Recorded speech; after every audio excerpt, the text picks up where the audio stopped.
Good morning. Today's chapter of our book is called Making the Best of Things. Hear that, Grandad? The siren going at the fire station makes my stomach go up and down. That's the rotor going round. The rotor? The rotor sucks in air, then shoves it out again, and that makes the noise going up and down, and that makes your stomach go up and down. When I was a fireman, said Grandad, we didn't have a siren. We rang a brass bell on the fire engine. We had one bell on top of the fire station to call us for a fire and another on top of the engine. We ran to the station, jumped aboard, and away we went, hanging on with one hand, pulling on our helmets and coats and trousers and boots with the other, shouting and donging the bell to tell everyone to get out of our way. What sort of fire engine? When I joined the fire brigade, we had a brass Silsby hand pump on a wagon pulled by two big horses, and everyone wore brass helmets. The horses too, same as ours, but with holes in for their ears to stick through. We were very proud of our brass helmets. Every spare minute between fires, we sat in a row outside the fire station, men and horses, polishing them with brasso.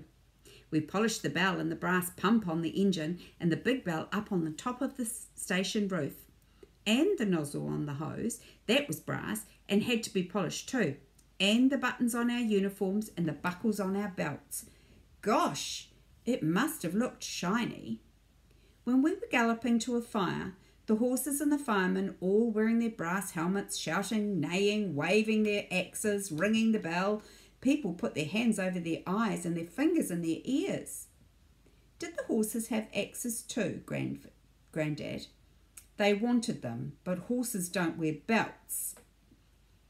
Anyway, they clanged their brass helmets against each other and struck sparks with their iron shoes, and the bell on the fire engine rang and everybody yelled.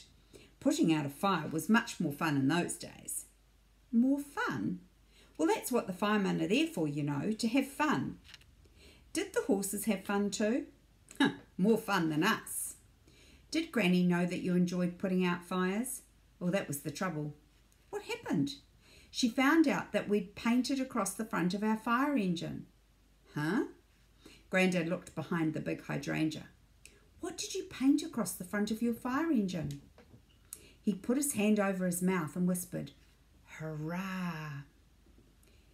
You painted hurrah? Shh, or she'll hear. Across the front of your fire engine? In letters, a metre high. Your grandmother didn't approve of it at all. Why not? She said we were supposed to be putting out fires, not having fun, and she said it was high time that I grew up and learned to behave myself and get a proper job. When I told Granny that Grandad had been telling me what Grandad had been telling me, she sniffed and said to hold the other end of the sheet so she could fold it. I wanted to have fun too, said Granny. I wanted to ride on the engine, ring the bell and squirt water on the flames, but your grandfather said a woman couldn't be a fireman, so I told him, that's it. You find yourself a proper job that isn't any fun. I fixed him. So neither of you had any fun. Granny folded the sheet and nodded. Life's like that, dear. You have to make the best of things. I found Grandad in the garden. Granny said she fixed you for telling her she couldn't be a fireman. Fixed me? The next time the bell rang for a fire, my uniform had vanished. Had Granny hidden it?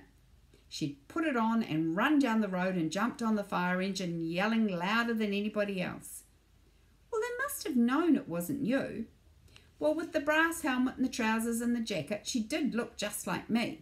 By the time I gave up looking for my uniform and ran down to the fire station, they'd put out the fire. Your grandmother took off the big brass helmet so everyone could see it was her, and the other firemen laughed and said she was a better fireman than me. Oh, that was a bit mean. You think that's mean? What about this? Your grandmother and her friends bought their own fire engine, one with a petrol motor instead of horses, and they raced us to the next fire, and they had it put out before we could even get there. We were so embarrassed. What did you do? I knew it was no good trying to beat your grandmother, so I made the best of things and gave up being a fireman. Once I wasn't a fireman, your grandmother didn't want to be one either. What happened to the horses? I mean, after you got the lorries for the fire engines? Well, they were put out to grass. and used to see them mooching around the paddocks, still wearing their big brass helmets. Of course, that was years ago. Did the horses grow old and die? Well, I suppose they did, but life's like that. You've got to make the best of things. That's what Granny says. I know, I learnt it from her.